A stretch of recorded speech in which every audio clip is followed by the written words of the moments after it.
Hai Sobat Belajar, apa kabar? Hari ini Sekar senang banget karena kita bisa berkesempatan mengundang kembali Bapak yang kemarin keren banget, Bapak Mul, ya, membicarakan tentang Direktorat Sekolah Menengah Pertama. Tapi sebelumnya Sobat Belajar jangan lupa untuk subscribe dulu nih YouTube channelnya dari PAUD Dikdasmen, oke? Dijen PAUD Dikdasmen, langsung di search aja di YouTube, langsung diklik subscribe. Jadi kalian bisa menemukan video-video terkini dan terbarukan, apalagi podcast ini, oke?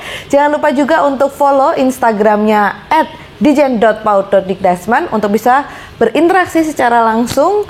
Kalau misalnya ada yang mau ditanyakan atau mau mengomentarin atau mau nge-tag foto-foto keren kalian, langsung aja ya di follow Instagramnya Dijen PAUD Dikdasmen. Nanti kita akan membicarakan bagaimana nih peranan Direktorat Sekolah Menengah Pertama dalam program Sekolah Penggerak. Oke, apa kabar ini Bapak Mul? Kabar baik. Waduh, sehat selalu ya. Alhamdulillah. Kalau lihat Bapak Mul lihat saya ini langsung kayak terang gitu loh, Amin. bersinar sekali. Apalagi hari ini pakai batik kuning ya Pak ya. Kita harus selalu semangat. Selalu semangat. Coba Pak ditularkan semangatnya dulu untuk menyapa Sobat Belajar di seluruh Indonesia. Oke, Sobat Belajar seluruh Indonesia, sehat selalu ya. Hari ini kita ketemu lagi. Mudah-mudahan besok ketemu lagi, besok ketemu lagi, besok ketemu lagi. Intinya adalah kalian tetap harus belajar. Dalam situasi apapun, Indonesia selalu menunggu kebaikan kalian. Iya, hasil-hasil kebaikan dan hasil-hasil belajar kalian itu ya Pak ya. Betul. Yang sudah sangat ditunggu harus nih. Bisa membanggakan keluarga, membanggakan diri sendiri, membanggakan Indonesia. Mengharumkan nama bangsa. Tidak hanya dalam segi akademis, tetapi juga bisa kompetensi skills ya Pak ya, keterampilan-keterampilan. Betul. Anak-anak sekarang kan memang bisa melakukan apa saja yang mereka ingin lakukan, betul, kan? Betul. Bisa berkreativitas, bisa berkreasi, apalagi teman-teman di sekolah menengah pertama ini sudah akan wah ini aku harus mulai ke SMA atau SMK ini, iya kan Pak? Aku passionnya di mana, cocoknya di mana gitu. Oh ada, aku sukanya ini. Gitu. Iya, mohon maaf, ada dorongan nggak Pak dari Direktorat sebenarnya untuk anak SMP ini nanti diarahkan anak ini ke SMP atau ke SMK ya Pak cocoknya gitu? Nah ini kembali kepada mereka sendiri. Jadi mereka itu kan sesungguhnya kita ini kan dianugerahi oleh Tuhan yang Maha Kuasa itu, Allah Subhanahu Wa Taala, ada bakat. Yeah. Nah bakat itu yang tahu kita. Yeah. Nah bakat itu akan terasah ketika dia melihat sesuatu, dia mengalami sesuatu, dia berproses kepada sesuatu.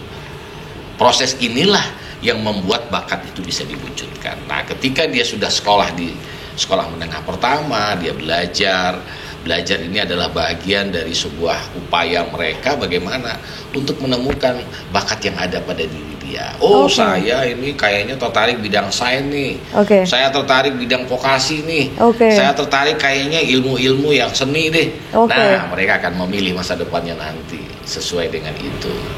Fungsi kita membina, mengarahkan. Waduh, ini kalau Bapak Direktur dari Sekolah Menengah Pertama sudah bertitah ini ya teman-teman nih Bapak Mulyatsyah ini memberikan saran agar supaya kita itu bisa mengolah potensi yang ada di dalam diri kita ya Pak ya. Betul.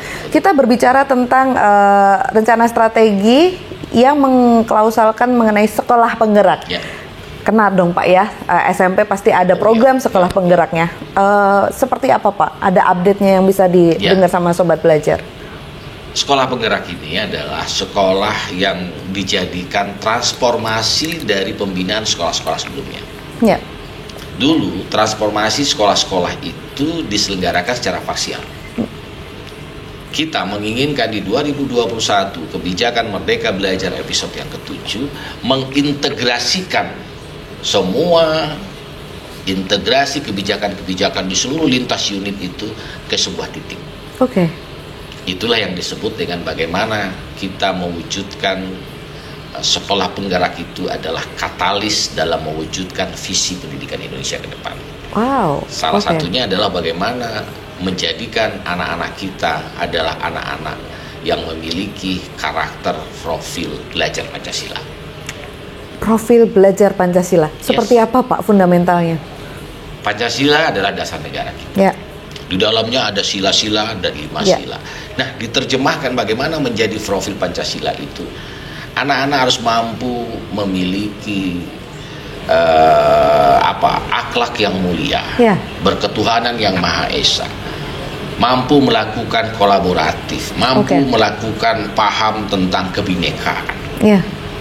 Anak-anak harus memiliki kemandirian. Jadi anak-anak juga harus memiliki rasa keindonesiaan yang mendalam. Nah, anak-anak juga memiliki jiwa patriotisme. Anak-anak juga harus memiliki kreativitas. Itu yang dibungkus nantinya menjadi goal di dalam sekolah penggerak itu. Anak-anak Indonesia adalah anak-anak yang paham dan mengerti serta menjalani tentang profil belajar Pancasila. Tidak hanya dihafalkan saja dan dibacakan setiap upacara, tapi diimplementasikan sendi-sendi kehidupan mereka. Karena kita beruntung punya dasar negara yang bisa mengakomodir semua budaya, semua agama, semua suku bangsa yang ada di Indonesia ini. Betul. Apalagi budaya di sini tuh sangat beragam sekali ya Pak ya. Sangat berbeda-beda gitu. Betul, justru itu berbeda tapi satu. Bhinneka Tunggal Ika.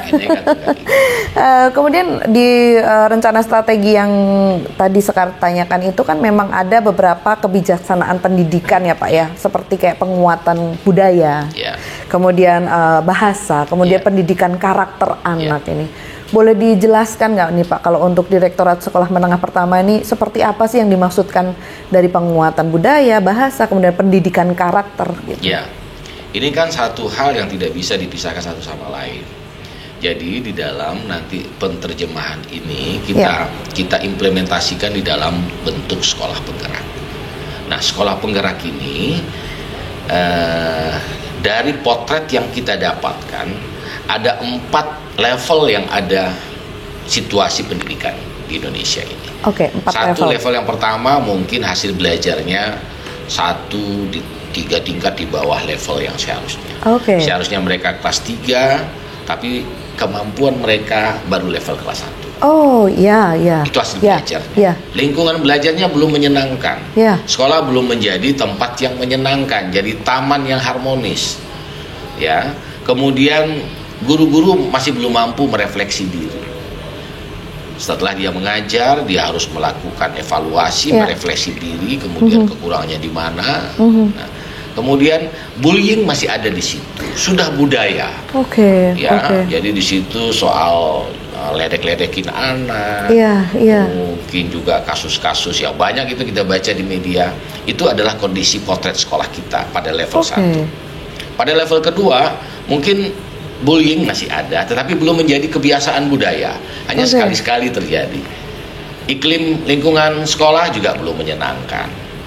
Kemudian hasil belajar mereka itu sudah naik setingkat. Kalau tadi 1 sampai 3, kalau sekarang 1 sampai 2 di bawah level. Nah, itu kondisi yang kedua. Kondisi yang ketiga sudah berada pada level yang diharapkan. Jadi kalau dia kelas 3, kompetensinya juga sudah kelas 3.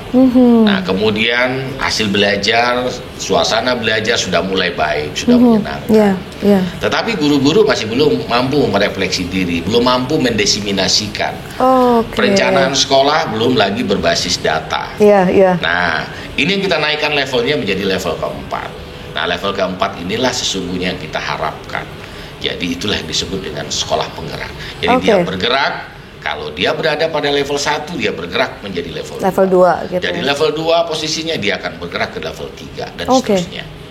Itulah yang dimulai di 2021 ini. Di 2021 ini. Nanti di tahun ajaran baru Pak, di Juli itu dimulai. Langsung semuanya harus bisa ya Pak ya menjadi sekolah penggerak ya. Di 111 kabupaten kota. 111 kabupaten. 111 kabupaten kota, 34 provinsi, dan SMP-nya ada di situ 546 SMP. 546 SMP. Itu yang dimulai dulu, tetapi pada akhirnya 4 tahun, 5 tahun yang akan datang, 40.000 SMP di Indonesia harus semuanya bisa menjadi sekolah penggerak. Jadi ini adalah basis lain awal kita melangkah membuat program Merdeka Belajar episode yang ke-7 ini yang disebut dengan sekolah penggerak itu. Berarti yang 541 tadi contohnya dulu nih seperti ini. Kita mulai dulu. Dimulai dulu nih, jadi bisa ditemukan nih nanti ada. Nah, nanti akan bertambah. Ya. 546 tahun ini, maka di tahun 2022 nanti bertambah totalnya. Kalau sekolah sekarang itu 2.500, besok bisa menjadi 10.000, bisa menjadi 7.500. Begitu seterusnya bergerak. Iya. Dan ini adalah program yang terintegrasi seluruh unit utama. Tidak hanya SMP, tidak hanya PAUD Dasmen, tapi GTK di situ. Sekretariat Jenderal di situ. Kemudian pihak kebudayaannya juga masuk ke situ. Jadi kita menyiapkan sekolah itu bersama-sama. Kan harus bekerja bersama-sama ya Pak ya. Betul. Sekarang zamannya kolaborasi, bukan berkompetisi. Itu mempengaruhi materi pembelajaran kah Pak? Justru nanti akan di sekolah penggerak itu akan ada pembelajaran paradigma baru. Jadi di situ pembelajaran yang berbasis kepada kompetensi kemampuan siswa. Jadi guru nanti tidak lagi mengajar itu semua anak sama. Padahal anak-anak itu memiliki perbedaan. Ada yang cepat, ada yang lambat, ada yang sedang. Nah, guru itulah yang dilatih oleh GTK bagaimana menjadi guru penggerak, guru yang mengajar sesuai kompetensi anak. Tindakannya konkret sekali berarti ya. Memang benar-benar actionnya harus seperti itu karena memang langsung diturunkan ke anak-anak. Karena semuanya berbasisnya dari guru ya Pak ya, semuanya ya. Kalau kecuali dari PAUD, dari orang tuanya gitu masih didampingin. Ada target Pak dari ini program sekolah penggerak ini agar sesuai dengan Direktorat Sekolah Menengah Pertama? Ya, tentu target kita seluruh sekolah 2024, 2025 semua menjadi sekolah penggerak. Tidak ada lagi kastanisasi di dalam sekolah. Sekolah yang berada di level 1 akan naik menjadi level 2. Level 2 menaik jadi level 3 dan level 4. Ini yang kita programkan secara nasional. Jadi ini adalah sesuatu program yang menjadikan bentuk kepemilikan bersama antara pemerintah pusat dengan daerah. Jadi nggak boleh jalan sendiri-sendiri. Nggak boleh ya Pak ya. Karena pendidikan itu sudah ada di daerah.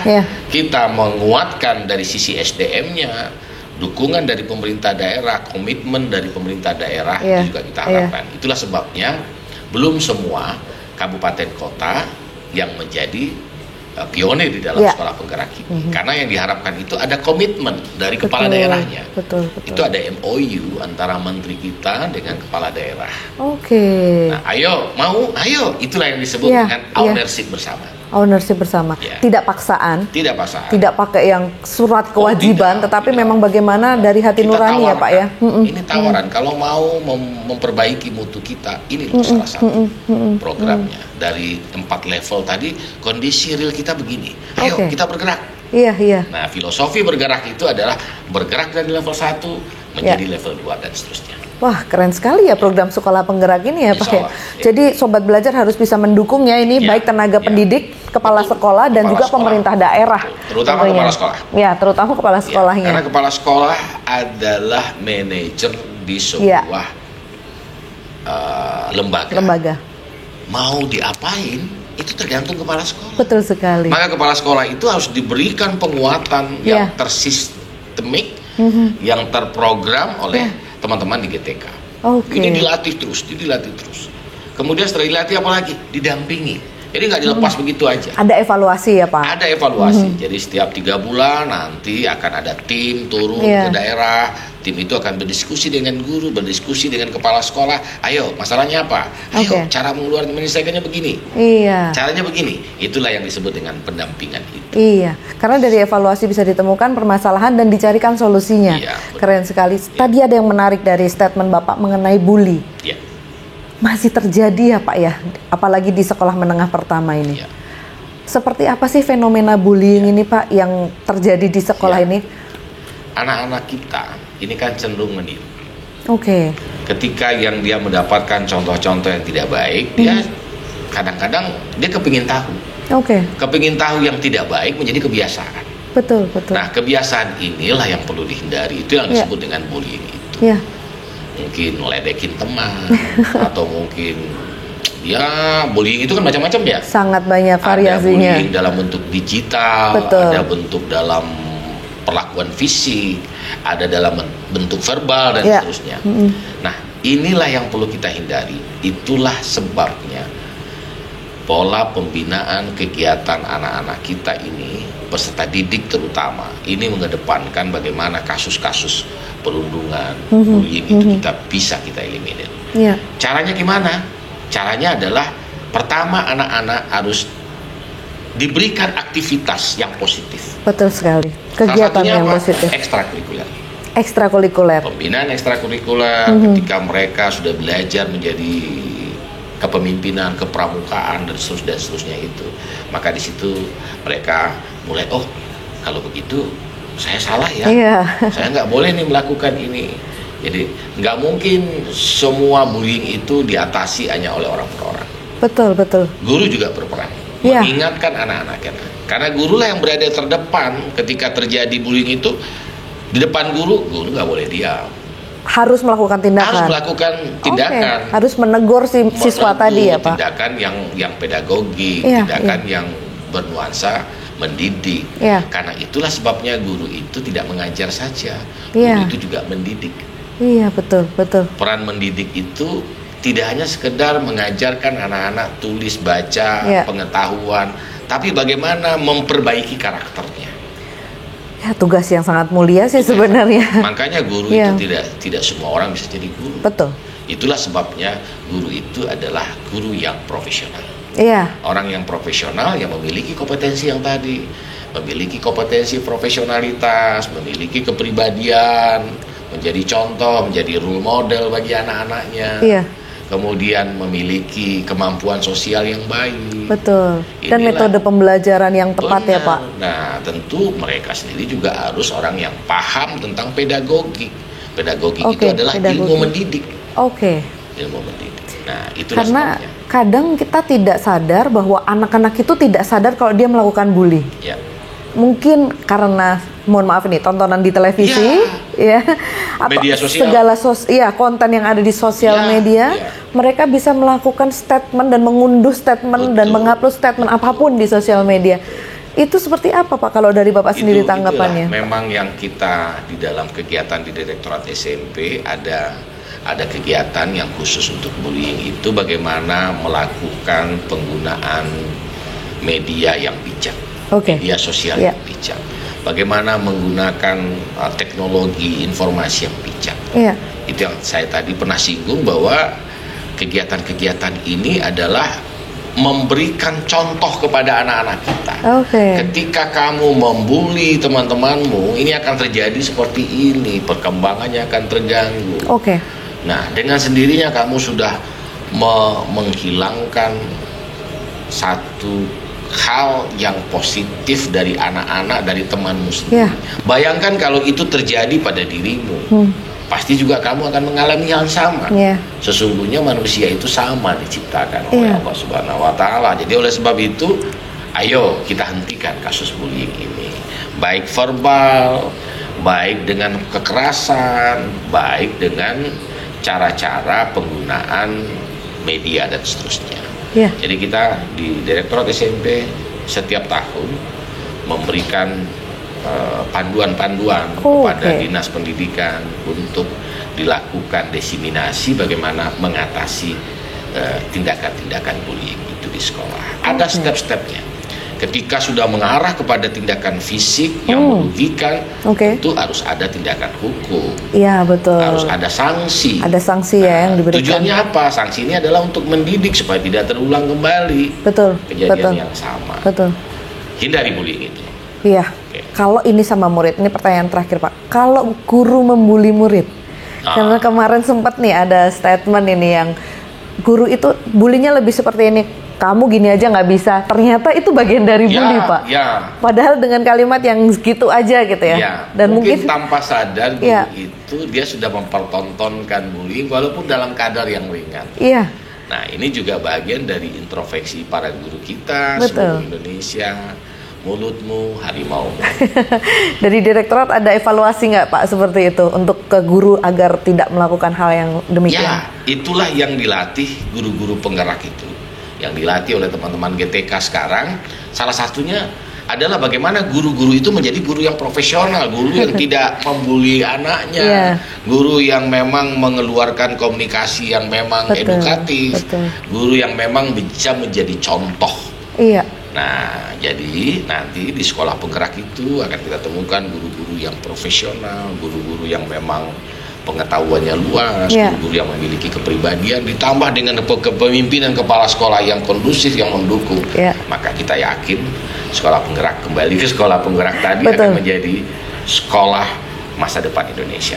Oke, keren sekali ya Pak ya. Terima kasih sekali. Adakah pesan-pesan terakhir untuk sobat belajar dan tenaga pendidik Indonesia mengenai hal bully ini dan juga dukungan terhadap program sekolah penggerak, Pak? Ya, yang pertama untuk bully, ayo mulai dari kita untuk mengatakan tidak kejelekan orang lain. Ya. Itu pertama. Kemudian untuk sekolah penggerak, ayo semua sekolah di Indonesia pada masanya ini kesempatan untuk berkembang, untuk menjadi pionir-pionir mutu pendidikan Indonesia. Ya. Gitu. Jadi semuanya harus bisa menjadi pionir. Siap. Ya Pak ya. Okay. Dan jangan lakukan bully-bully.